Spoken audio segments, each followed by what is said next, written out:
Dear students, it's very interesting to communicate with you all through this video lectures. In this video, we will have the discussion of the basic terminologies of theory of computation. Theory of computation means the logic of computation. While designing a machine, you have to analyze what should be its input and what should be its output and what will be the speed the machine will run and what will be the storage space it requires. Like that, you have to decide while designing a machine. While going through this video, you will have the basic knowledge of how the theory of computation works. In the slides, we will see what are the basic terminologies of theory of computation. Theory of computation is a study of abstract machines and their capacities for computation. Capacities for computation. Next, here we will see some examples. In example 1, I want to design a machine that accepts the binary strings ends with 0. The machine accepts the binary strings ends with 0. If it ends with 1 means the machine will not accept. This is the aim to design a machine. Here you will see set of binary strings that ends with 0. It may be of any sequence, but the only condition is it ends with 0. In example 2, it accepts I want to design a machine that accepts all valid Python codes. If the Python codes are valid, the machine will accept. Otherwise, it is displays user error message. In the example 3, you can see that want to design a machine that accepts all valid Java codes and never enters into infinite loop. Valid Java codes. The machine accepts only the valid Java codes. If the Java codes are invalid, the machine will not accept it. And what is the mean of this infinite loop? Infinite loop means the machine have to execute infinitely for any number of times. For example, while using Google, any number of users are allowed to use the engine. If it is restricted, this number of users only allowed in a day means what will happen? In the first come first served basis way, the user can get the access of the Google and they will get the data. Why others have to be in a waiting state for getting the service from the Google. If it is an infinite loop means it accepts any number of users and any number of users can access the search engine at any time. Next one is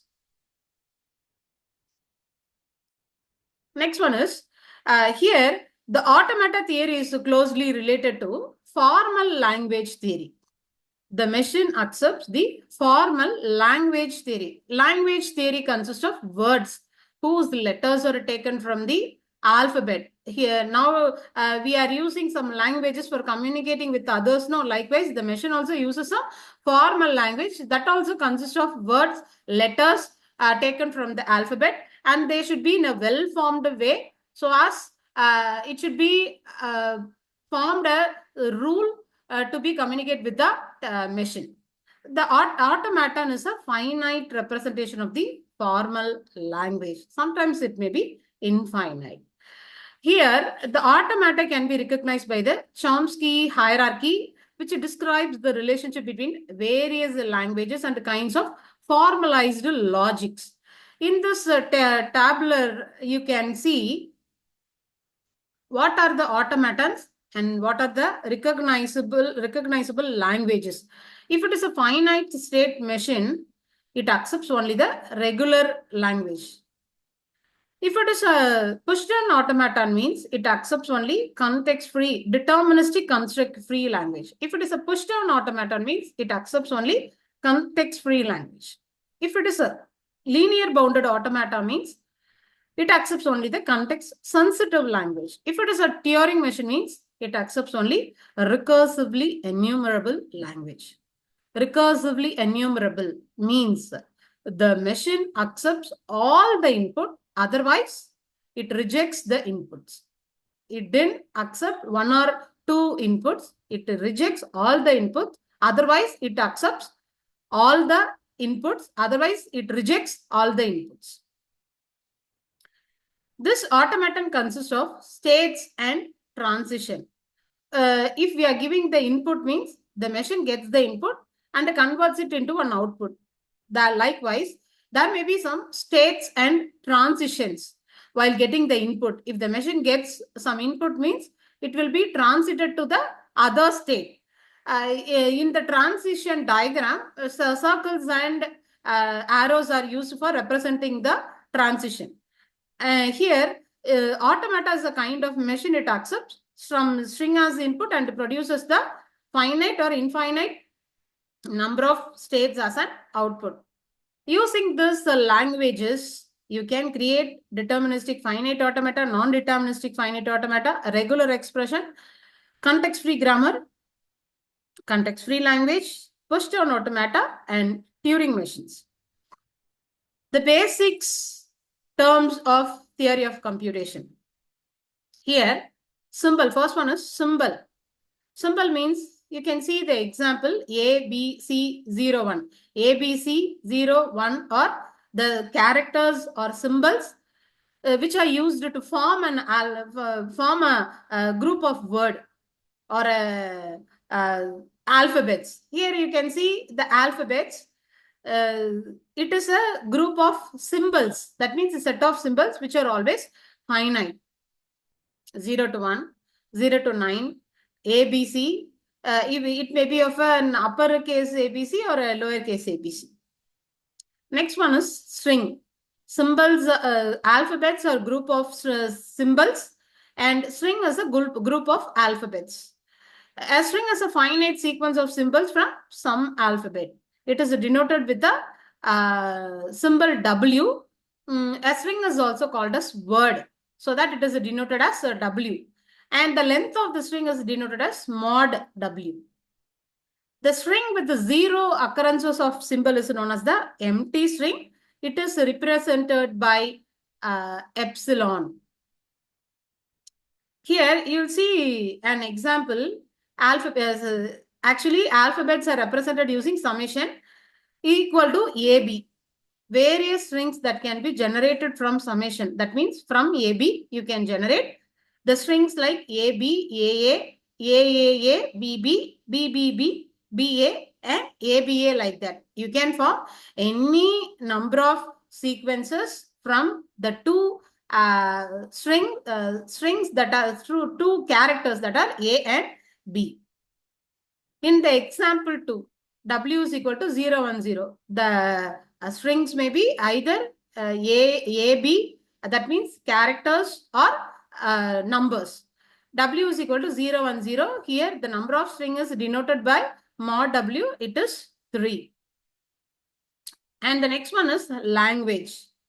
We have seen about symbol, alphabet, string, and now it is language. Language is a collection of appropriate strings. A language which is formed from summation can be finite or infinite.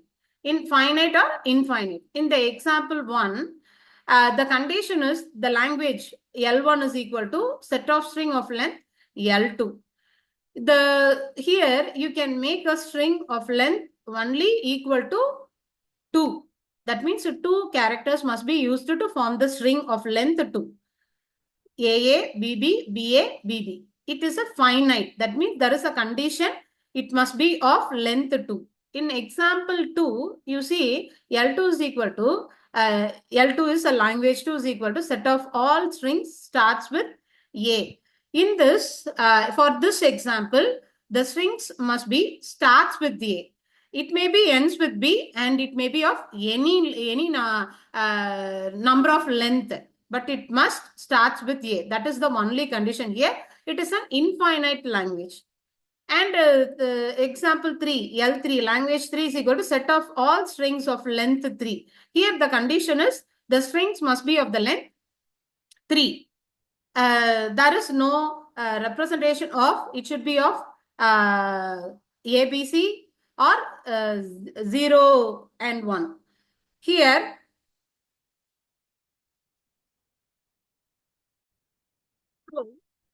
so set of all strings that begins with 0 means it must start with 0 and it may be of in an infinite length. Next one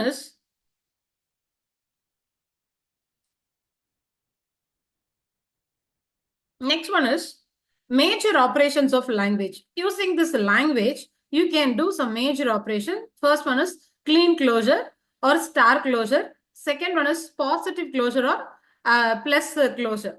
Here the regular languages, L languages, are closed under union, concatenation, clean closure, complement, interaction, and reversal. Here, union. L1 and L2 are two regular languages. Then L1, union, L2 is also a regular language. If it is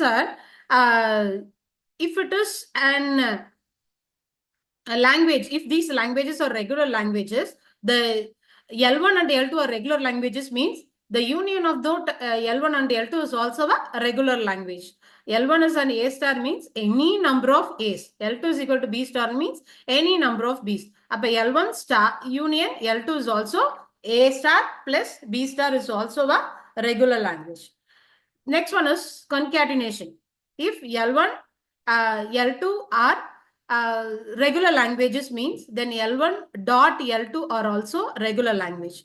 A star dot B star is also a regular language. Next one is the clean closure. If L is a regular language, then L star is also a regular language. That means L is equal to A means L star is equal to A star is also a regular language. Next one is complement. If L is a regular language, then L star is also L bar. Complement of L is also a regular language. L is equal to set of all string contains 1100 as substring. If it is an L's complement means set of all strings not contains 11 and 00 as substring. Here, if it is complement means we can't think that 1100 as 0011. It is a complement of L. So that it should be a not L. Okay, it should be a not L, so that it should not contain 11 and 00 as substring. And the next one is intersection. If L1 and L2 is a regular language, then L1 intersection L2 is also a regular language. L1 is an A star and L2 is equal to B star means L1 intersection L2 is equal to A star intersection B star is also a regular language. If now last one is the reversal. If L is a regular language, then L power R. Reversal of L is also a regular language. Here 0101. It may be the reverse 1010. This is not equal to complement. Complement is, if it is L means the complement should be a not L. It may be of any, but not L. Here 010 means compulsory it should be of 1010. Reverse of L. Next one is a regular language. A language is said to be a regular language if and only if finite state machine recognizes it. Already we have seen what type of languages are accepted by what type of automaton in a previous tabular column. No, from that you can know that if it is a regular language, a finite state automation only recognizes it. Example is ABA, BBA, BA, BB and A power n or B power n. It is a regular language. Next one is finite state machine or finite automata. Finite automata are two types. They are finite automata with output and finite automata without output. If it is with output means it can be called as a Moore machine or a Mealy machine. And without output means it may be of a DFA, deterministic finite automata, NFA, non-deterministic finite automata, and epsilon based and non-deterministic finite automata. It takes the string of symbols as input and changes its state accordingly. When the desired symbol is formed, then the transition occurs. At the time of transition, the automata can either move to the next state or stay in the same state itself. The finite automata has two states. If the machine gets the input means, if the machine accepts the input means it is transited to the next state, or it stands in the same state. So that it has two states. One is accept state or reject state. In this diagram, you will see the grammars, generators and the acceptors. If it is a recursively,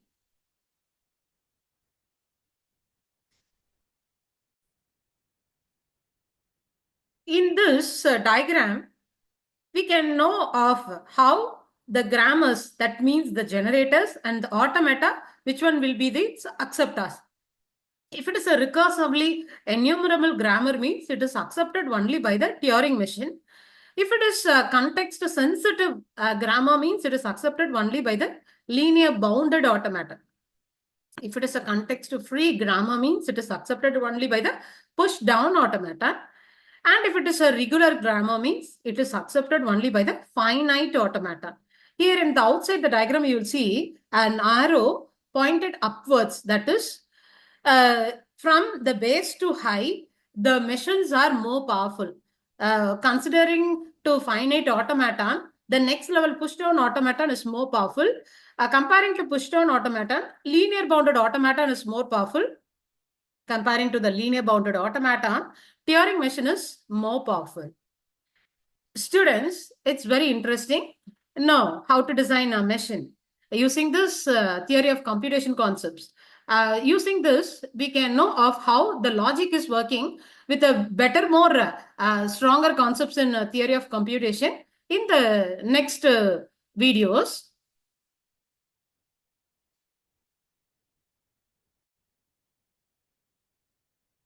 Students, we will have more number of lecture videos in theory of computation in the upcoming days. Thank you.